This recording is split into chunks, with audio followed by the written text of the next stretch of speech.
We are honored to be joined on NDTV by Senator Ghazala Hashmi, who has actually broken several glass ceilings.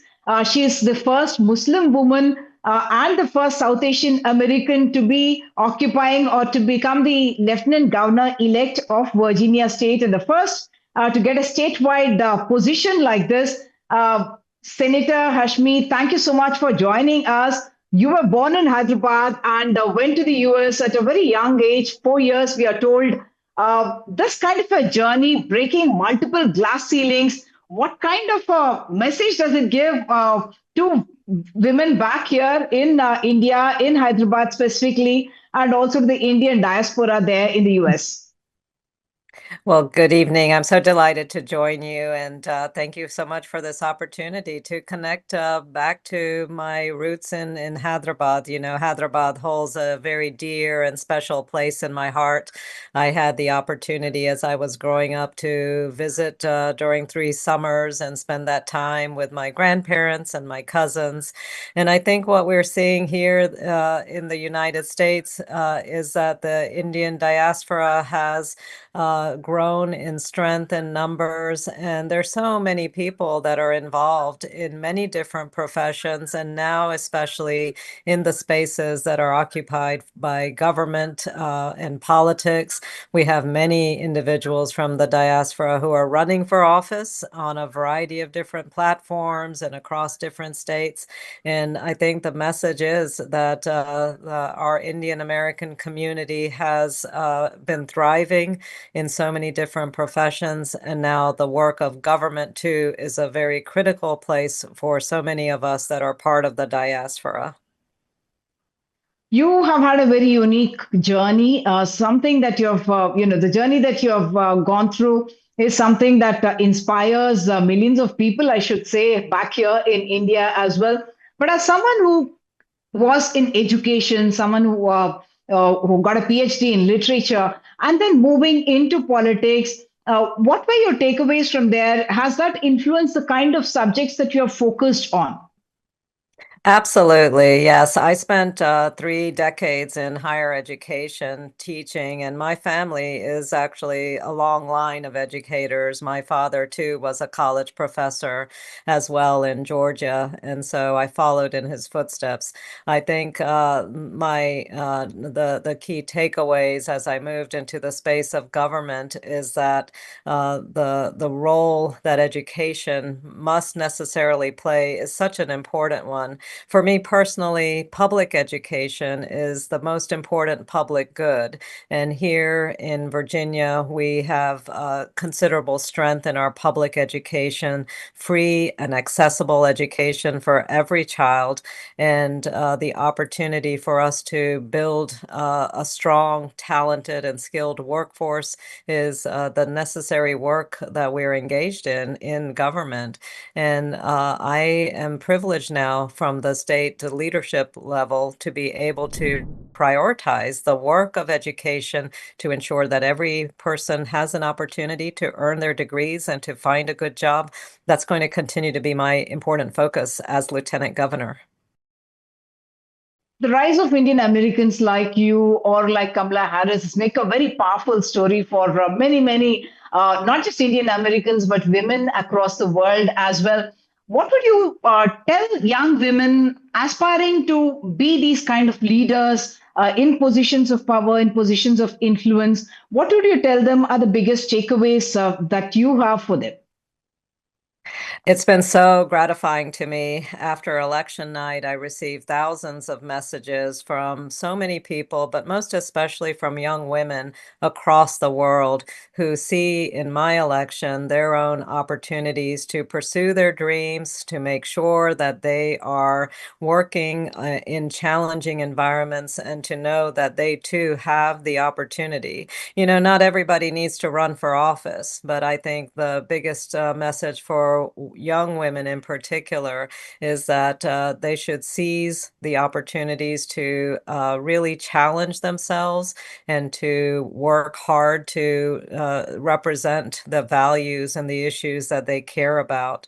And I think that's been the biggest and most important message I've received. One thing that I always share when I'm talking to women in particular is to say yes, to say yes to opportunities. A lot of times women doubt themselves.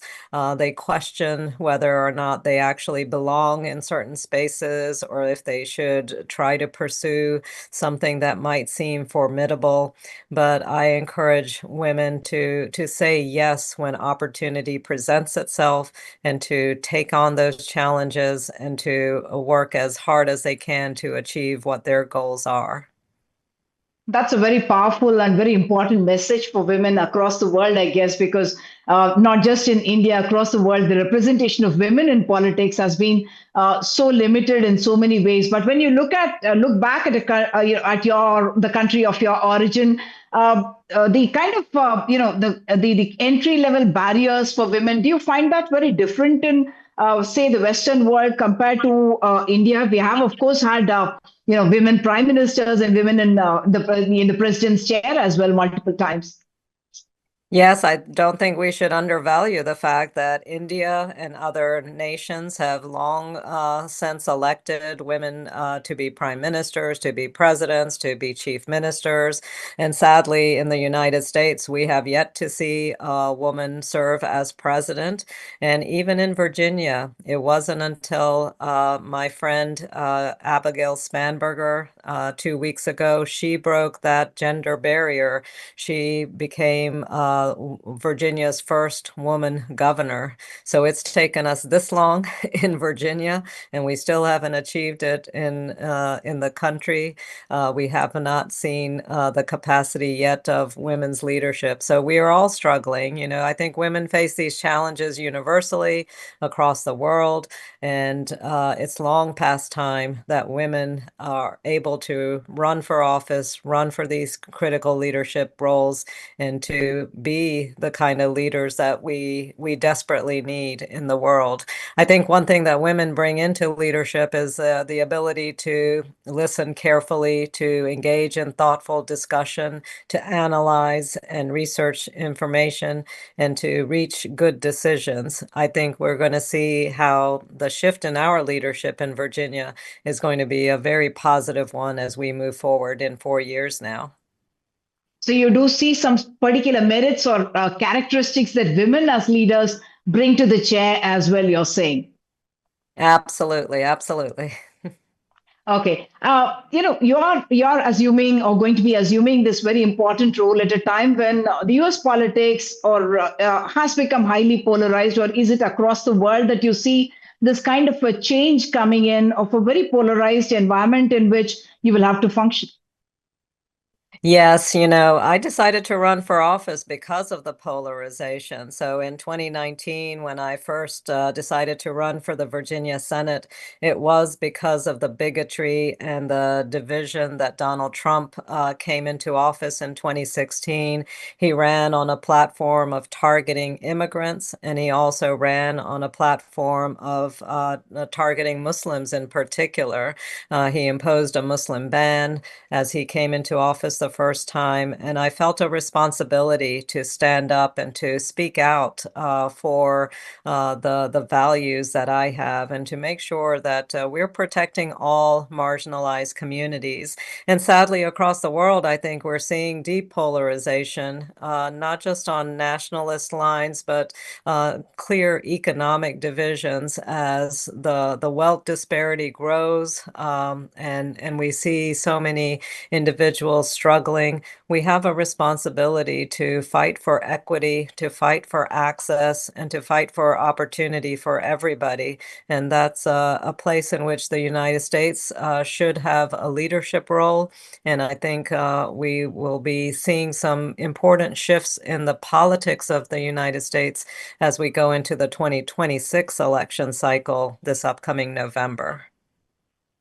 So that's on an optimistic note. So what are your priorities going to be? You have spoken about public education. You've spoken about reproductive rights. What are your priorities going to be in your, first year in office? Yeah, so I think our top priorities right now have to be around healthcare. We are seeing the impacts of the decisions at the federal level that are impacting us at the state level. And right now, immediately in front of us, 300,000 Virginians are at risk of losing their health insurance.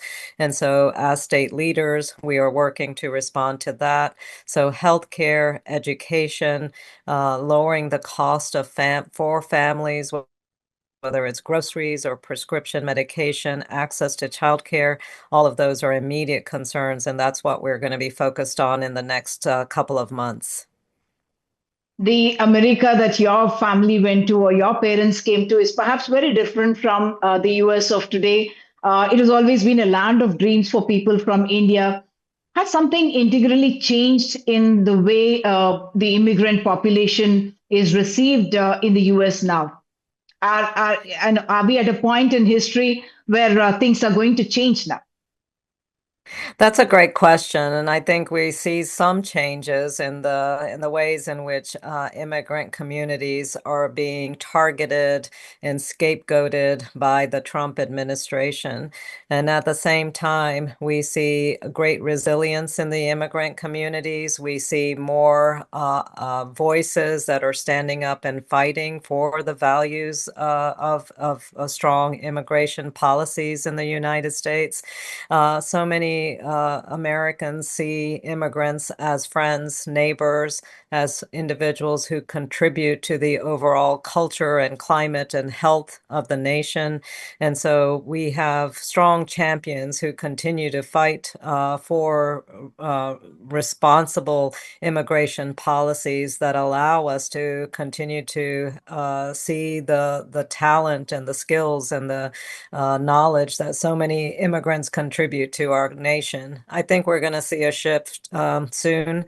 People are really tired of the direction that Donald Trump has taken this country, and I think we're going to see a strong reaction and a response. We saw that in Virginia. Last Tuesday's election signaled pretty significant changes. I and our new governor won by double digits.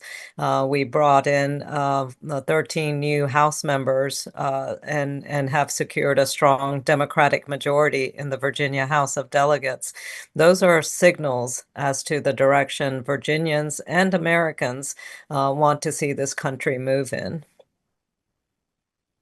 आपसे हिंदी में भी बात करनी होगी. आप हैदराबाद से हैं. क्या आप जब हैदराबादी जो हिंदी है या उर्दू है वो बोल पाते हैं? वहां पे मौका भी मिलता है आपको?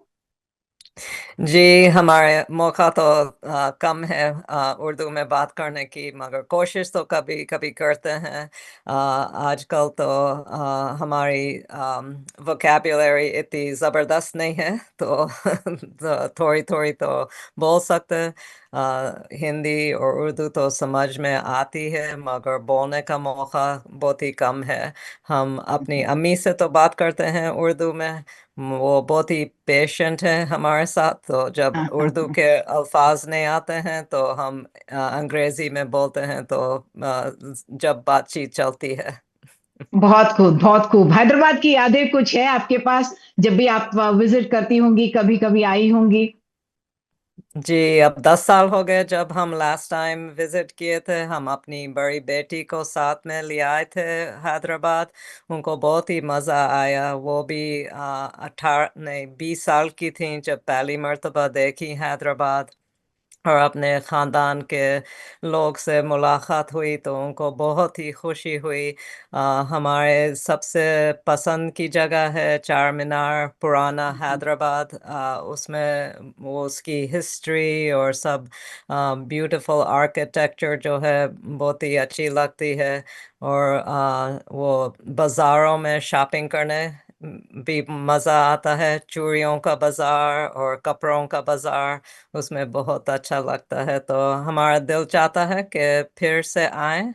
इंशाल्लाह 1-2 साल में कोशिश करेंगे फिर आने की। हैदराबाद ने अपनी पुरानी जो खूबसूरती है वो तो बनाए रखी है. एक तरफ मॉडर्निटी भी यहाँ पे काफी सारा है. आप यहाँ की जो लड़कियां हैं उनके लिए कोई मैसेज देना चाहेंगे? क्योंकि जैसे आप हैदराबाद से गए और इतनी बड़ी पोजीशन में आप अब एक ओहदा, एक पदभार संभालने वाली हैं, तो आप यहाँ की लड़कियों के लिए, यहाँ के युवा के लिए क्या मैसेज देना चाहेंगे? जी, मेरा ख्वाहिश है कि सब लड़कियों का वो एजुकेशन अपॉर्चुनिटी रहे, ताकि वो सब लड़कियां और लड़के भी जो भी करियर में जाना चाहे कोशिश कर सकते हैं. Education is the key to being able to have these opportunities. तो मेरी ख्वाहिश है कि सब लोगों को एजुकेशन का अपॉर्चुनिटी मिले, ताकि अपनी जो भी ड्रीम है वो परस्यू कर सकते हैं और अपने गोल्स अचीव कर सकते हैं. Ma'am, one of the reasons that, one of the concerns among the Indian population is about the H-1B visas itself. And that's been a matter of huge politics and debate as well. What is your view on the policies that the US has vis-a-vis H-1B and the way they seem to be changing in the recent past? It is creating a real crisis here in this country, and especially with so many employers. You know, our HB1 visa holders are such a important, provide such important contributions to many of our job sectors, but particularly in technology. The skills and the talents that our HB1 visa holders bring with them are essential to our companies being able to do the necessary work. And one thing we know with the crackdown we are seeing, unfortunately, from the Trump administration, the kind of restrictions that that administration is placing, is that we're going to lose the talent. We're also going to lose the companies themselves. They are going to relocate to other nations that allow them to hire the skilled workforce that they need. So we must bring change to the Trump policies, and I'm hopeful that in next year's elections we will have congressional leaders who will actually stand up to the damage that the Trump administration has done. The other issue with the H-1B visa holders, of course, is their children. These individuals who are part of the workforce also have young children who have integrated effectively into our schools, who are thriving in their communities. And this is impacting entire families, not just workers, with the kind of terrible decisions we're seeing the Trump administration making. Before we let you go, we must ask you to walk down memory lane, talk about Hyderabad. You've managed to make multiple visits to the country of your birth. What are your memories that you carry from here? So as I was growing up, I got to spend 3 summers with my grandparents and my cousins, and those are some of the best memories from my childhood. I know every time I had to say goodbye at the end of the summer, it felt like a deep heartache. I was leaving part of myself behind, and I really valued and treasured the love of the larger family that we had in Hyderabad. 10 years ago, I was able to bring my oldest daughter to visit the city and to visit her relatives. She absolutely loved the experience. That was her first visit. She had just graduated from college, and she made good friends with all of her cousins there. We loved, in particular, seeing the old city. Charminar is one of my favorite spots. We love shopping in the local bazaars, whether it's the Churi Bazaar or the clothes district. It's just a beautiful city, and I feel a very deep emotional connection to Hyderabad. Lovely. So Charminar and the old city of Hyderabad certainly steeped in history. But I would also like you to give a message for all those young women there who look at the journey that this young girl made from Hyderabad, born there, and then goes on to very soon become the Lieutenant Governor of Virginia. What is your biggest message to those young girls looking to you for inspiration? So I think my biggest message is to pursue every opportunity, to pursue every goal and ambition, and to lay that strong foundation through education. That's something that I'm deeply committed to, making sure that every person that I am working with has educational opportunities, and that is the foundation to be able to build a thriving career. And I also encourage young people to not be afraid to take on challenges. Don't let fear ever stop you from trying something that is difficult or that may seem to be out of reach. It's only when we strive and work hard that we're actually able to achieve the dreams that we have, not just for ourselves, but for the communities that we care about. And it's so critically important for all of us to be engaged together in the work of improving the lives of the communities that we live in. That's a beautiful message for all these youngsters. Thank you so much, Ghazala Hashmi, for joining us on NDTV. It was a pleasure to speak with you. Thank you.